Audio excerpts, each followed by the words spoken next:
The Pentagon spent 48 hours figuring out that the commander-in-chief had just publicly pulled an entire brigade out of Germany. 5,000 soldiers. The decision was announced as a tweet. The defense secretary was asked about it on camera and admitted he heard the news from the press. The reason given by the president was the German Chancellor's recent criticism of U.S. Middle East policy.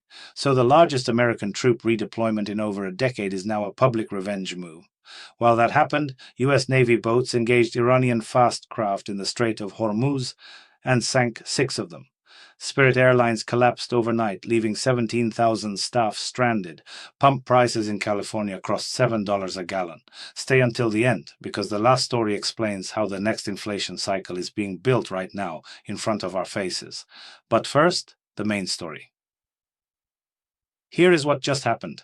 The President of the United States, on a public stage, announced the withdrawal of 1 full American brigade from German territory, 5,000 soldiers.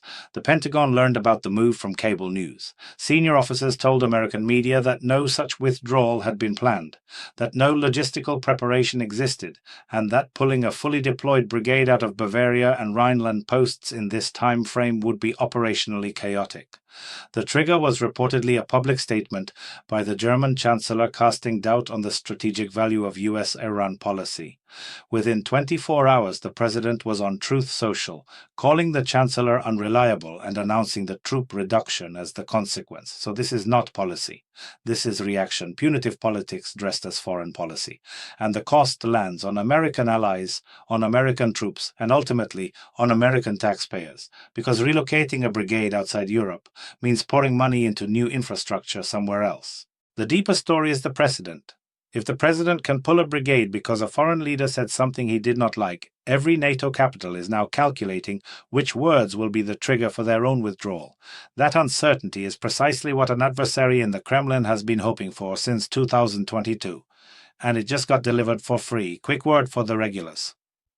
If you watch this channel from Texas, Florida, Pennsylvania, Ohio, or anywhere else in the lower 48, drop a like right now and tell me in the comments which county you are in.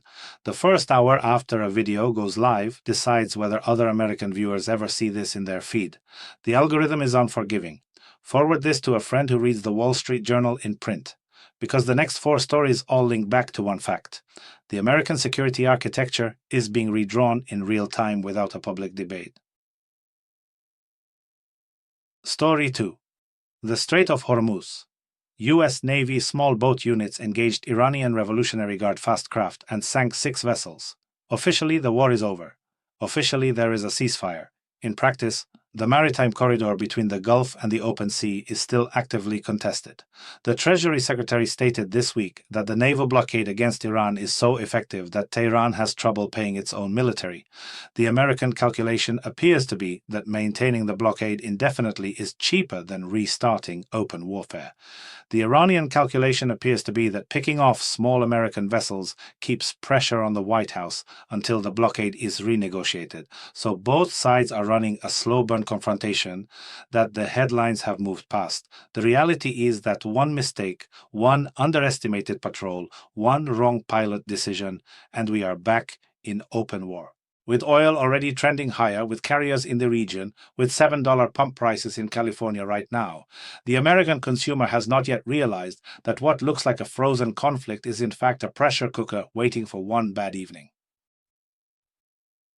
Story 3. Spirit Airlines. The yellow planes are gone. The discount carrier closed all operations effectively overnight. 17,000 employees were notified by email. Tickets were refunded inconsistently. The Department of Transportation has opened an inquiry, but the airline is already legally winding down. Class action lawyers are already preparing filings on behalf of stranded passengers and bumped employees. The story behind the story is jet fuel. Spirit had aggressively low fares as its only product, and that product depends entirely on cheap kerosene.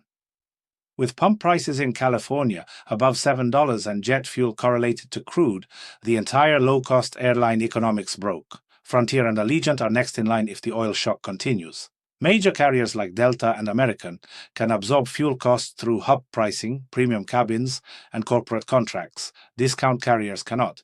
So, one consequence of the Iran blockade is the slow extinction of low-fare flying in the United States.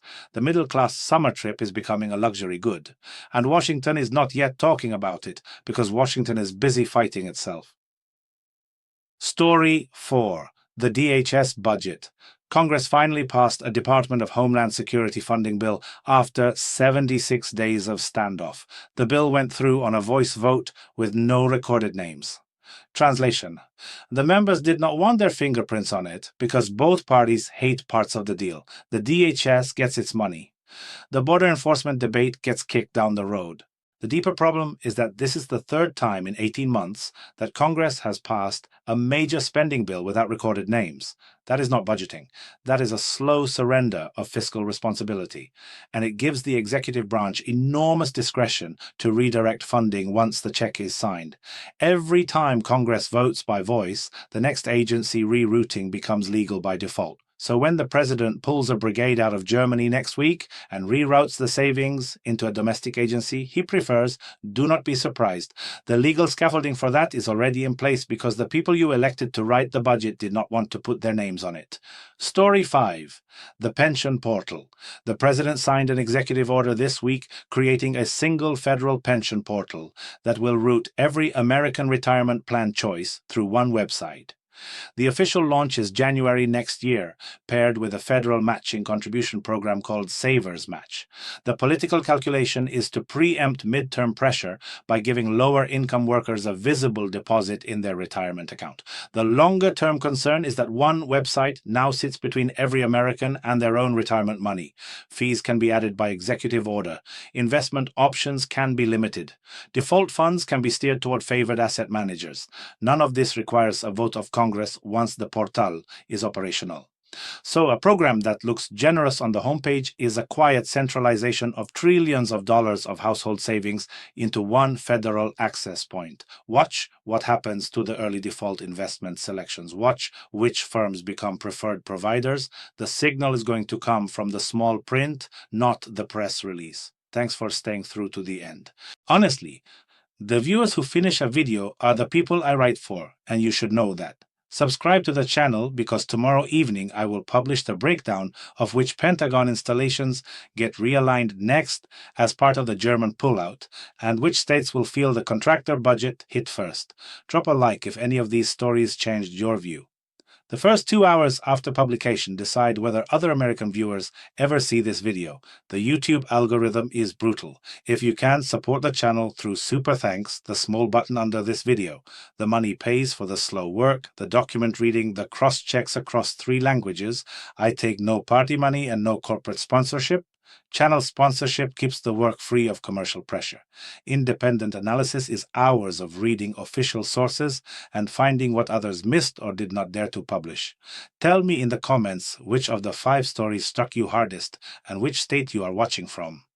I read the comments personally for the first 2 days and replied to as many as I can. Look after yourselves, look after your families. See you tomorrow evening, and remember that what looks like a single news cycle today is actually the early signal of how the next 12 months of American foreign and domestic policy will be reshaped without a clear vote in front of you.